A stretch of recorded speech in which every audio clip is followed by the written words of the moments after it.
Morning guys, time check is 6:47 na ng umaga. Medyo na late tayo ng gising ngayon dahil nakalimutan natin mag-alarm. So, tanghali na tayo bibiyahe and magpapagas pa ako ngayon. So, titingnan natin kung ma-hit ba natin ang target natin na 4,000 para sa araw na to. Sana abutin naman ng 4,000 yung kita natin. Kasi madalas kasi umalis tayo madaling araw, mga 3 or 4, minsan 5.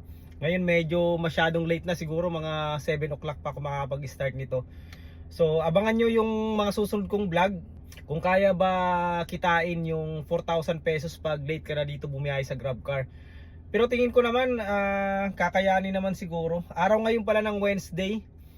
Pero syempre hindi natin alam kung gaano kalakas yung bato ng booking sa atin and saan tayo mapadpad. Minsan kasi pagka ganitong oras medyo start na ng traffic.